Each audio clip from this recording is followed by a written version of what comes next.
Ethan Cole was running late again, the city lights of Neo Harbor flashing by as his old hoverbike rattled through the morning mist. His hands were shaking, not from fear but excitement. Today was the day he would finally face the interview at Orion Industries, the biggest engineering company on Earth. Ever since he was a child, he had dreamed of building ships that could touch the stars. The air was cold, thin, and full of static from the sky trains passing above. Ethan's heart raced faster than his bike's old engine. He whispered to himself, "Don't mess this up." But fate had other plans. As he turned down the empty service road near the industrial zone, his hoverbike suddenly sputtered, coughed, and stopped, smoke rising from the power cell. "Not now," he muttered, kicking the side panel. The clock on his wrist screen blinked red. He had only 15 minutes left. He looked around. The area was silent, filled with junked machinery and rusted cargo shells. No repair drone in sight. He grabbed his small toolkit and crouched beside the bike. Opening the power panel, wires hung loose, sparking faintly, but as he adjusted one, a strange hum came from deeper inside the junkyard. It wasn't a human machine sound. It was softer, alive almost, like metal breathing. Ethan froze, listening. The hum turned into a faint pulse, and then a crackling sound like electricity hitting water. Curiosity pulled him forward. He pushed aside a pile of scrap and stopped. His eyes widened. Hidden under a torn tarp was something that didn't belong to Earth. It was a ship, sleek and curved, its hull glowing faintly with blue veins of light. Smoke rose from one of its wings. The structure looked both elegant and broken. Symbols he couldn't read shimmered faintly on the surface. Ethan stepped closer, his instincts battling his logic. He knew he should leave. He was already late, but something inside whispered, "Help." The voice wasn't in his head. It came from the ship itself, a faint female tone, broken and weak. His heart pounded. He swallowed hard. "Hello? Anyone in there?" he called. The only reply was another faint pulse from the hull. He hesitated, then pulled the tarp completely away. The interior hatch was cracked open. Light flickered from inside. He crouched down and looked in. What he saw made him forget everything about his interview. A woman, or something close to one, was slumped against the control seat. Her skin shimmered faint blue. Her hair was silver like liquid metal, and thin lines of light pulsed across her body as if her veins glowed. She was breathing shallowly. One arm bent awkwardly against her chest. A small round device beside her blinked weakly, translating broken words. System, failure. Power, core unstable. Ethan's engineering mind clicked instantly. If the power core failed, the ship could explode. He looked at the smoke rising from beneath the floor panels. Time was short. He took a deep breath. "All right, hang on," he whispered, sliding inside the ship. The air inside was thick and warm, smelling of ozone and burning circuits. Panels flickered around him, alien symbols scrolling rapidly across screens. He didn't understand the language, but engineering was a universal instinct. Wires were wires, circuits were circuits. He opened his toolkit, pulled out his microspanner, and started working. As he rewired the broken conduit, the ship groaned like a living creature. The woman's breathing steadied slightly. Her eyelids fluttered, revealing eyes of pure silver. They glowed faintly as they met his. She tried to speak, but only a few words came through the translator. "Why help me?" Ethan didn't stop working. "Because you need it," he said simply, wiping sweat from his forehead. The power core's hum grew steady as he bypassed the burnt fuses with a makeshift bridge. The light around them softened from harsh red to calm blue. The woman closed her eyes, whispering, "Human, good heart," then fell unconscious again. Ethan checked her pulse. Steady now. Relief flooded him. But as he stood up, he realized how much time had passed. He tapped his wrist screen, and his heart sank. The clock had already turned past 11. His interview slot was long gone. For a moment, silence filled the ship. Only the faint hum of stable power remained. He looked at the woman, peaceful now, and then at his reflection in the smooth metal wall. Disappointment tugged at him. He had worked his whole life for that job, and he'd just lost it. But as he stepped out of the ship, the sunlight broke through the clouds, falling on the hull's smooth surface, and for the first time, Ethan felt something different. Not failure, but purpose. Maybe his dream wasn't lost. Maybe it was just changing. He stood there, breathing in the metallic scent of morning air, when a soft sound came from behind him. The ship's engine hummed faintly again, and a soft blue glow illuminated the cockpit. He turned, and for a brief second, the alien woman opened her eyes once more, looking at him through the glass. Her lips moved, and the translator whispered faintly, "You will see me again, human." Before he could reply, the ship's thrusters roared softly, lifting from the ground in a cloud of dust, the tarp fluttering into the air. Ethan watched as it rose into the sky, glowing against the dawn, disappearing among the clouds. He stood there for a long time, his hoverbike broken beside him, his career uncertain, his hands still warm from alien light. But deep inside, something had changed, something he couldn't name yet. A spark had been lit, not in machines, but in his heart. And as he walked back toward the city, his reflection in the puddles below showed not a man who lost his dream, but someone who had unknowingly stepped into a story far greater than he could imagine. Because sometimes, fate doesn't take away what you want. It just delays it until you're ready to understand what truly matters. And Ethan Cole was about to find out that missing one chance was only the beginning of something far beyond his dreams. Rain had started to fall the next evening, soft and silent like the city itself. Ethan sat alone in his small apartment, watching droplets crawl down the glass. The room was dim, his tools scattered across the table, and his holoscreen showed one painful message blinking again and again. Application rejected. Thank you for your time. He stared at it until the letters blurred. His chest felt heavy, like something important inside him had cracked. He had spent years studying, fixing broken machines, dreaming of building something that could fly, and now, with one broken bike and one lost interview, it all felt pointless. But his thoughts kept circling back to that ship, to the blue light under the tarp, and to her. The alien woman whose voice still echoed in his head. "You will see me again, human." Those words refused to fade, like they were waiting for something. The rain outside turned heavier, lightning flashing over the skyline, and for a brief second, Ethan thought he saw something glowing beyond the horizon, a streak of light tearing through the clouds. It was quick, too fast to be a transport drone, but too silent for a meteor. He leaned forward by the window, heart suddenly racing. "No way," he whispered. His engineer's instincts told him it wasn't natural. That glow carried a familiar rhythm, the pulse of alien energy. Without thinking, he grabbed his jacket and toolkit. His hoverbike was still half broken, but he didn't care. He pushed it into manual drive, sparks flying from the damaged thruster, and rode toward the industrial zone where he first found the ship. The wind stung his face, cold rain splashing into his eyes. When he reached the junkyard, the air smelled different, sharp and metallic, and beneath that, something like ozone. His boots splashed in muddy puddles as he walked deeper, the world silent except for the rain and the occasional thunder. Then he saw it, a faint blue shimmer behind a line of ruined cargo pods. The ground was scorched, and pieces of alien metal were scattered across the mud. His heart pounded louder with each step. There it was again, the same ship, but this time, it was worse. Half of its hull was torn open, one wing completely shattered, and the air around it hummed like an invisible current. Ethan stepped closer, feeling static crawl up his arms. The ship's power core was flickering dangerously. He could tell. One wrong surge, and it would melt everything in a 100-meter radius. He climbed up the side, shouting, "Lyra, are you in there?" But there was no answer. The ship was groaning under its own weight, sparks raining down like falling stars. He pushed through the hatch, his hands trembling. Inside, the air was hot and dense. The lights flickered red, panels were hanging loose, and cables snaked across the floor like veins. And then he saw her, the alien woman, Lyra, lying near the main console, her silver hair stained with dark blue fluid that glowed faintly under the lights. Hey, stay with me," he said, kneeling beside her. Her breathing was shallow. Her translator device crackled weakly. Power. Failing. Containment breach. Ethan's mind snapped into focus. He looked at the display. Alien symbols flashed rapidly, but some of them looked similar to human engineering glyphs. He traced the energy line with his fingers, realizing what was wrong. The power core's coolant loop was broken, meaning it was overheating every second.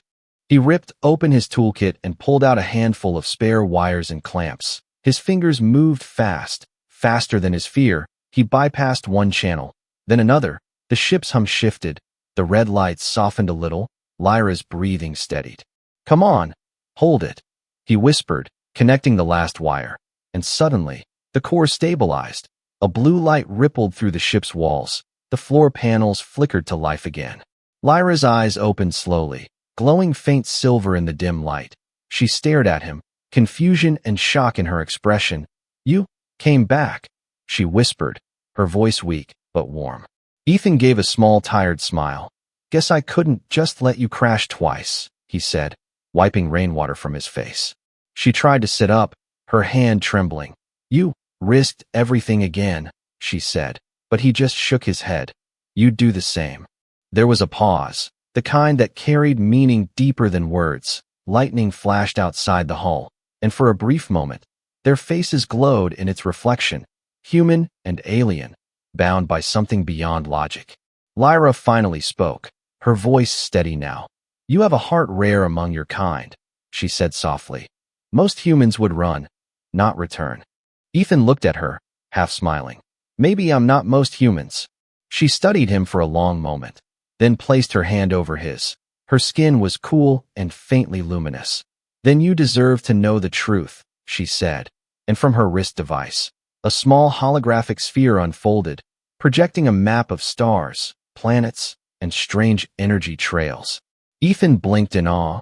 The galaxy shimmered before his eyes, glowing and alive. "What is this?" he whispered. Lyra's expression turned serious. "A warning," she said. "My ship didn't crash by accident. It was shot down." Ethan froze, his heart sinking. "By who?" She hesitated, eyes dimming. "Not humans," she whispered, "but something far worse, something that hunts both our kinds." The hum of the ship deepened, like a living creature exhaling, and as thunder echoed outside, Ethan realized this was no coincidence. This was the beginning of something far bigger than his small lost dream. He didn't know it yet, but the woman he had saved was no ordinary alien, and the reason for her crash would soon pull him into a war that would decide the fate of both species.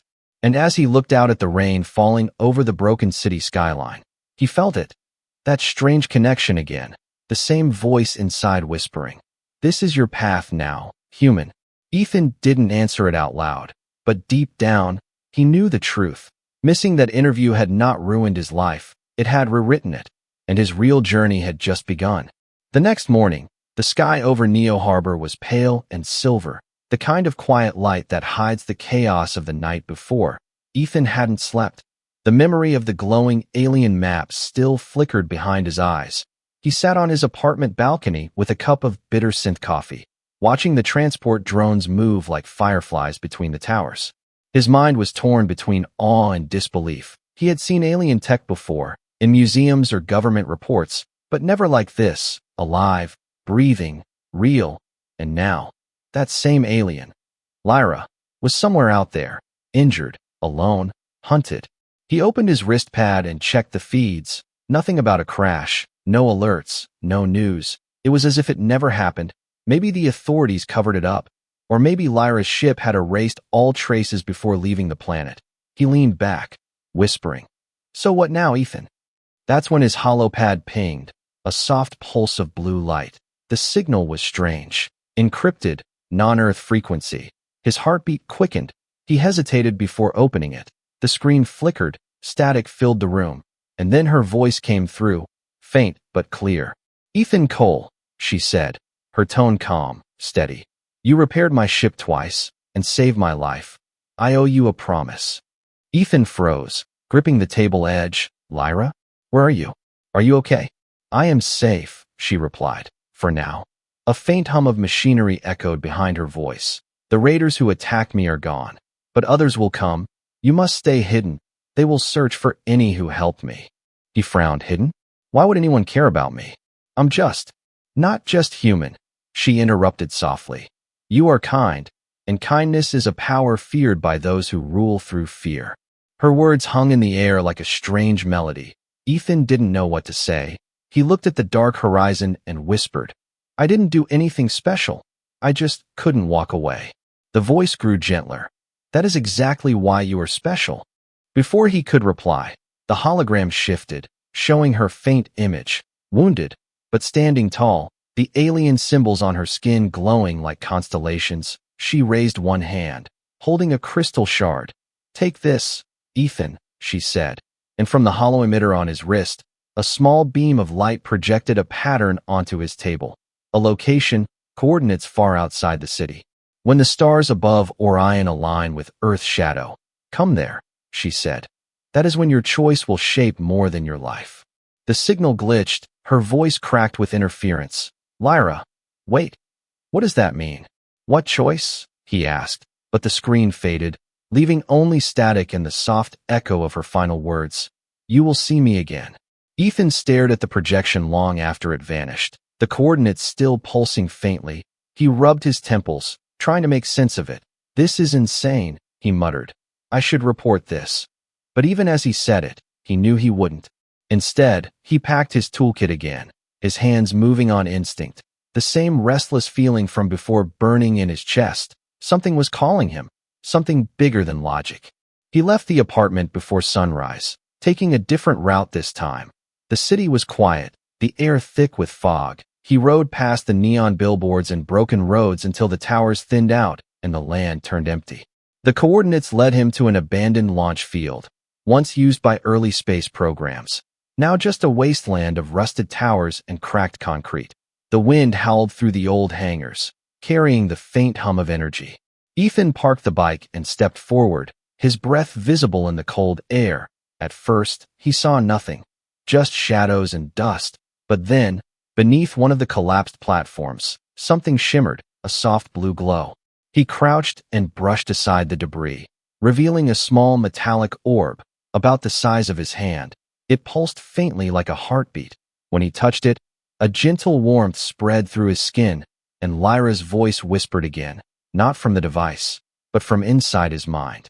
"This is a link," she said, "a bridge between us. If you keep it close, I can find you, and you can find me." Ethan's eyes widened. "You can read my thoughts?"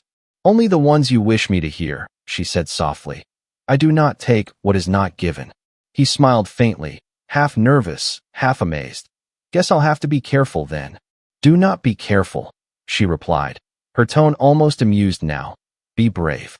The orb's light dimmed, sealing itself, and for the first time, Ethan felt something beyond fear, trust. He placed the orb inside his jacket, feeling its steady rhythm against his chest, like a second heartbeat. He didn't understand how, but deep inside, he knew this was just the beginning. By the time he returned to the city, dawn had turned golden, sunlight reflecting off glass towers. His wrist pad buzzed again. A notification from Orion Industries, the same company that had rejected him. The message was short. "Reconsideration approved.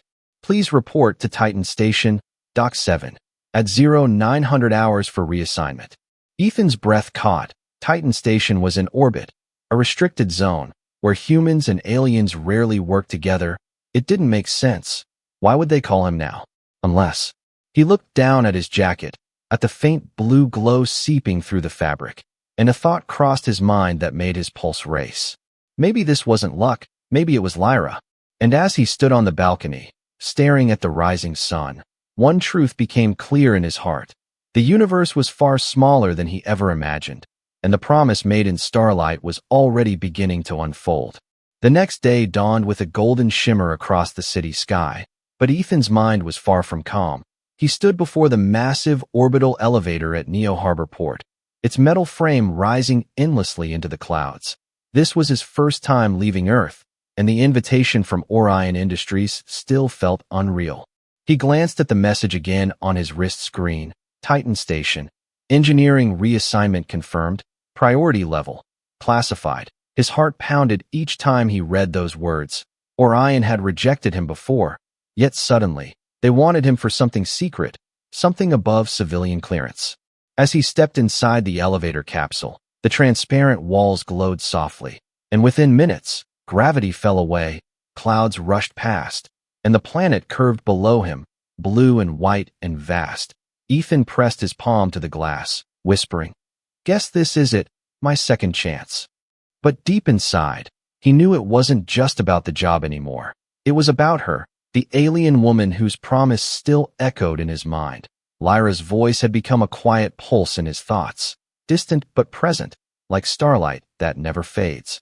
The elevator docked at the upper terminal, and from there, a sleek shuttle carried him to Titan Station, a colossal ring-shaped structure orbiting Saturn's largest moon. Its panels gleamed with both human and alien design. Familiar lines merged with flowing curves, mechanical precision fused with organic energy. When the shuttle doors opened, Ethan stepped out and froze. The air was crisp, and everything around him hummed with quiet life. Humans in gray uniforms walked beside aliens of different shapes and colors, translators buzzing softly as they communicated. The atmosphere was calm but heavy with purpose. A tall officer in white armor approached him, his expression strict but polite. "Engineer Cole," he asked, "you're expected in the upper research division. Follow me." Ethan nodded, his throat dry.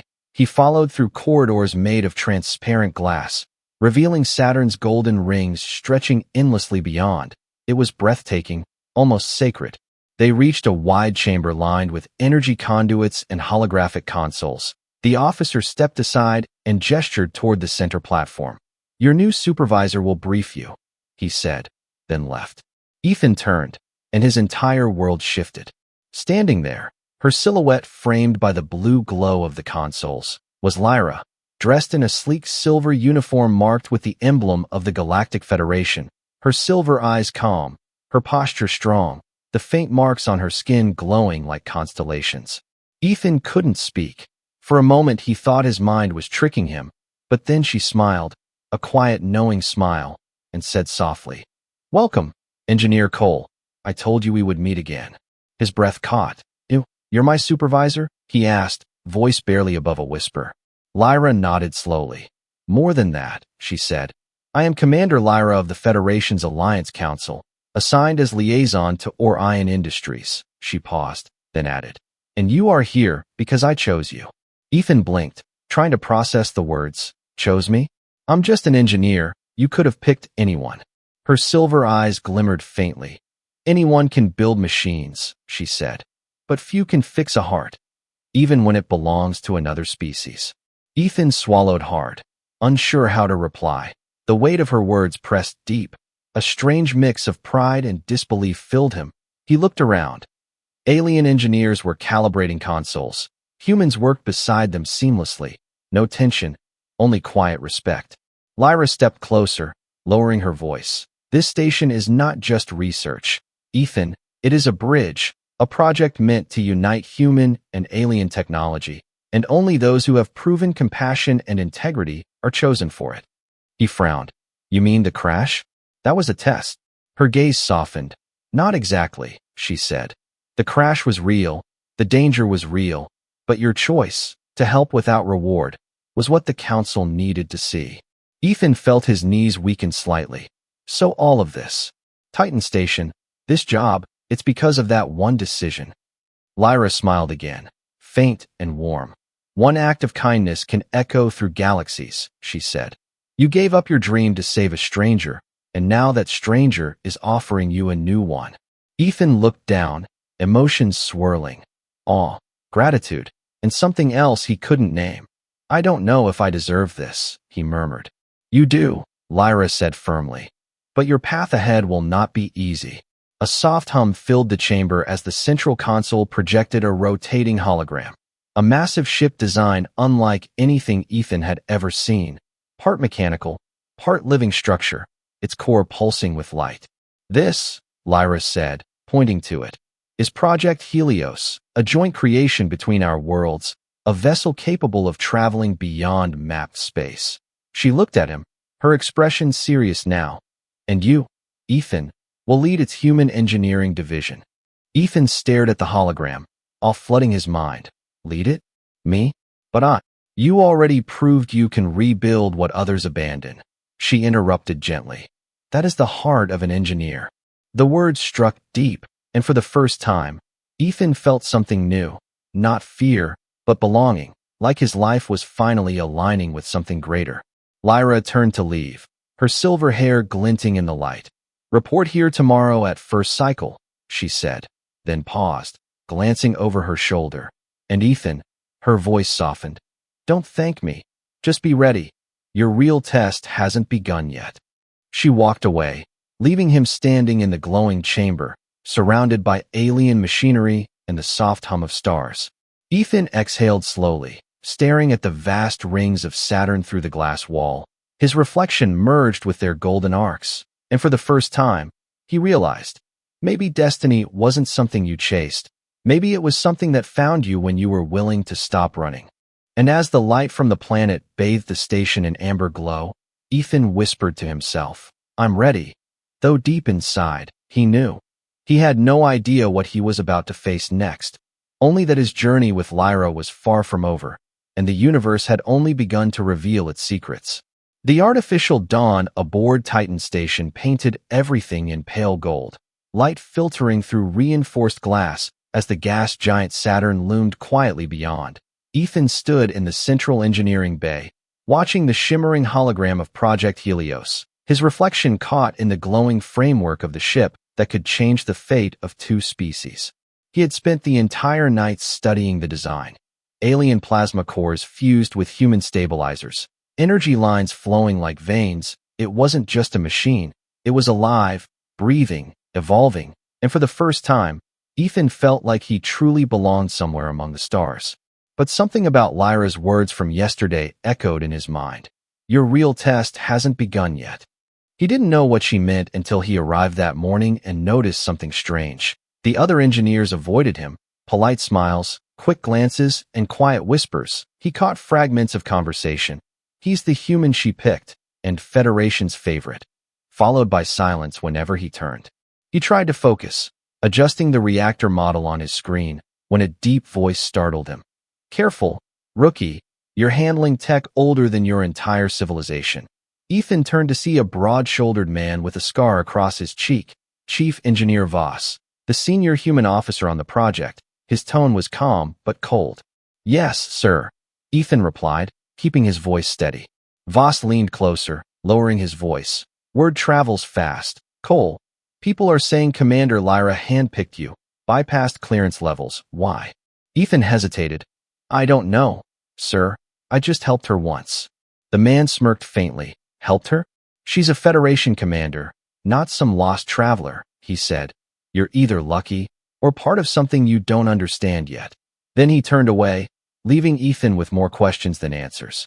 Hours passed as Ethan worked in silence, rerouting the energy cores, stabilizing containment readings, yet the unease grew. Small things fell off. Encrypted files disappearing, access codes changing, sensors blinking at odd intervals. It wasn't random error, it was deliberate. Someone was tampering with the project. That evening, as the bay emptied, Ethan stayed behind. Following his instincts, he tapped into the maintenance network, rerouting hidden data streams. What he found froze him. A secret file embedded deep within the station's system, labeled Helios Protocol, Override Command, Class Omega. He opened it carefully, and lines of alien text scrolled across the screen, but one phrase translated automatically. In case of Alliance failure, initiate human control protocol. His stomach turned. It wasn't just sabotage. Someone had built a hidden command to seize the ship from the Federation if things went wrong. That meant humans were planning to betray their new allies. Before he could react, the console beeped sharply. Unauthorized access detected. Alarms flickered red. He quickly shut it down, but too late. The door behind him hissed open. Curiosity is a dangerous trait, engineer, a voice said, calm yet cold. Lyra stepped into the room, her silver eyes unreadable. The light from the monitors reflected across her pale features like starlight. For a second, Ethan thought she was angry, but her expression didn't show rage. It showed disappointment. Commander, I was only trying to secure the files, he said quickly. Someone's planting override codes too. I know, she interrupted, her tone firm. I placed them. Ethan froze, disbelief flooding him. You what? She walked closer, stopping just inches away, her gaze piercing. You needed to find it, she said softly. This was the test I spoke of. He blinked, confused. You were testing me? Lyra nodded slowly, her voice gentler now. Not your skill, your loyalty, your heart, she said. The Federation cannot work with those who follow orders blindly. We needed to see if you would question even me when the truth was hidden. Ethan's voice faltered. You tricked me. I revealed you, she said quietly. You passed. She waved her hand, and the holographic console shifted, revealing new files, this time unlocked. Real project data. No human override commands. No hidden agendas. This is the real Helios, she said. The ship isn't a weapon. It's a messenger, built to carry a code of peace across the systems that once feared war. Ethan stared at her, stunned. You made me think humans were betraying you. I made you think, she replied simply. That's rarer than loyalty, and far more dangerous to those who seek control. For a long moment, silence filled the room, the soft hum of the energy cores echoing like a heartbeat. Then Lyra placed a small data shard in his hand. Keep this, she said. You've earned full access now. You are no longer a trainee. You are a partner. Ethan looked at the shard, then at her. You really trust me that much? Her silver eyes softened. I trust your actions, not your words, and they have never failed me. He smiled faintly, the tension easing from his chest. Guess I passed, then? Lyra tilted her head slightly, a faint smile touching her lips. Barely, she said, but her voice carried warmth this time. As she turned to leave, Ethan called out, Lyra. She stopped. Why me? Out of all the people you could have chosen. She looked over her shoulder, the faint glow of Saturn reflecting in her eyes. Because when I first crashed on your world, she said softly, you didn't see an alien. You saw someone who needed help. And that kind of sight can build bridges no technology ever could. Then she walked away, leaving Ethan standing beneath the silent glow of the ship, holding the data shard close. He looked up at the holographic image of Project Helios, its light shimmering across his face, and whispered to himself, not just an engineer anymore. Outside the glass dome, Saturn's rings glowed brighter, and Ethan felt it deep within. The test wasn't about machines, or codes, or rank. It was about trust, and somewhere in that golden light, he realized something that would change everything. Lyra hadn't just tested him. She had chosen him for a reason she hadn't said yet. And soon, he was going to find out what it truly meant to be human in a galaxy that was finally beginning to watch. Days passed aboard Titan Station, but the sense of unease never left Ethan. The hum of alien engines and the soft chatter of engineers should have been comforting. Yet something felt off, like the shadows between the light were watching him. He had settled into his role, overseeing human engineering for Project Helios, adjusting energy conduits, syncing plasma cores, and studying alien technology like a language unfolding before him. Yet whispers followed him through the corridors, subtle and tense. One evening, while running diagnostics on the fusion lattice, his wrist pad buzzed urgently. A series of unauthorized access attempts. Tracing them led him to a secure sector he shouldn't have been able to reach. The alarms were silent, but the signature was unmistakable. Human security codes combined with Federation overrides. His stomach sank. Someone inside Orion Industries was planning a coup. Someone wanted Helios under human control alone, likely to weaponize it against the very species the Federation sought to protect. Ethan didn't hesitate. He grabbed the nearest communicator, his voice low. Lyra, it's happening. They're trying to override the ship's systems. Seconds later, she appeared in the engineering bay, moving with precision, her silver eyes scanning the lattice panels. Show me, she said, voice calm but deadly. Ethan led her to the console, highlighting the tampered codes. Look, they've embedded a backdoor into the mainframe. If they activate it, Helios will be under human command instantly. Lyra's eyes narrowed, a faint glow pulsing across her markings. I suspected this, she said softly. Orion has factions who don't want alliance. They see cooperation as weakness. Just then, alarms blared, red lights flashing as the bay's doors hissed open. Security drones entered, their human-designed frames bristling with weapons. Step away from the console. A voice commanded. You are interfering with company protocols. Ethan's heart pounded, but he stood firm. I can't let you do this. These codes will turn Helios into a weapon. Lyra raised a hand. The drones paused mid-step, the air crackling around her like static. You've been warned, she said. Leave or be removed. The drones hesitated, but one fired a stun beam, grazing Ethan's arm, and he stumbled, pain flaring. His fingers desperately typed override sequences into the console, bypassing the back door. Lyra moved faster than thought, her hands glowing faint silver. She disarmed the drones with energy pulses, bending the metal limbs effortlessly. "Ethan, now," she commanded. He struck the final keys, the tampered codes evaporating from the system. Helios core stabilized, energy flowing smoothly, the threat neutralized. Panting, he looked at Lyra, awe and fear mingling in his chest. "That was too close," he said. Lyra shook her head. "It's only beginning," she said softly. "The galaxy has eyes, and some humans will betray the trust of their kind." Ethan felt the weight of her words, realizing the station was not just a workplace. It was a battleground, the line between friend and foe thinner than the metal walls surrounding them. For the first time, he saw her not just as the alien he saved, but as a commander, someone who carried the lives of many across the stars in her hands, someone who trusted him enough to fight beside him. Lyra's eyes softened briefly. "You did well, Ethan," she said. "Most would have frozen, but you acted, and you saved more than just a ship. You saved the Alliance." He nodded, adrenaline still coursing through him. I didn't know what else to do." "That's the point," she replied. "Courage is not the absence of fear, it's action in spite of it." The bay grew quiet again, the hum of Helios core steady, but outside, in the shadows of Titan Station, other plots still brewed, and Ethan knew this was only the first battle. As they stood together, the golden glow of Saturn's rings spilling across the engineering deck, he realized something new. He wasn't just a human engineer anymore. He was a guardian, a bridge between worlds. And somewhere deep inside, he felt the promise Lyra had made during the crash, that helping her would change everything, had finally begun to take shape. The galaxy was watching, threats lurked within, and the true test of his humanity, courage, and loyalty was only just beginning. Weeks later, Titan Station buzzed with a quiet intensity, but Ethan felt a calm he had never known before. The chaos of sabotage and hidden threats had passed. Project Helios hummed steadily in its dock, fully operational, its alien-human hybrid design a beacon of hope for both species.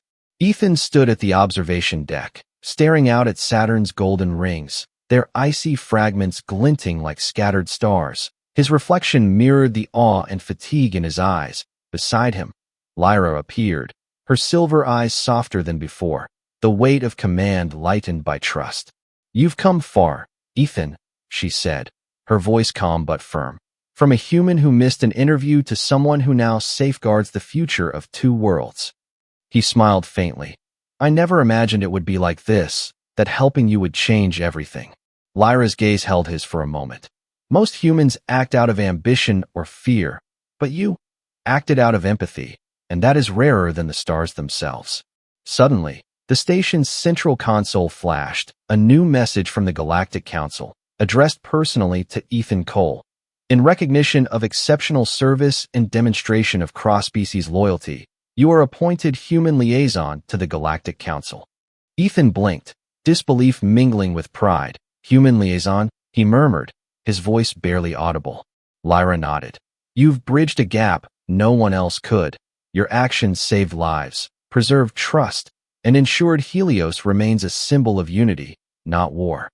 He swallowed hard, thinking back to the crash in the junkyard, the sparks, the smoke, the fear, and the silver-eyed alien he had saved. It all led to this moment, a destiny bigger than his childhood dreams. Lyra touched the small orb he carried, the one she had given him after the crash, and it glowed faintly, syncing with Helios' core. "This journey doesn't end here," she said. "You are now a part of something far greater than yourself." Just then, a group of human and alien engineers approached, bowing slightly in respect, and Ethan realized it wasn't just about rank or recognition. It was about trust, earned through courage and compassion. Lyra smiled, a rare warmth in her eyes. "Remember, Ethan, you didn't lose your dream when you missed that interview. You found a bigger one." He looked out at the stars beyond the station, the galaxy stretching endlessly, and a sense of purpose filled him, no longer a boy chasing ambition, but a man standing at the threshold of infinite possibilities. In that moment, Saturn's rings shimmered in the golden light, the hum of Helios steady and strong, and Ethan knew the universe had a plan far more extraordinary than anything he could have imagined. And as he turned to Lyra, she gave a small nod, a silent promise that together, human and alien, they would face whatever came next. The screen of the station's observation deck reflected the two of them, a human and an alien, standing side by side, ready to write a new chapter for their worlds. Sometimes, missing one chance doesn't close the door. It opens the gateway to a destiny beyond dreams. And Ethan Cole had just stepped through, ready to shape the future among the stars.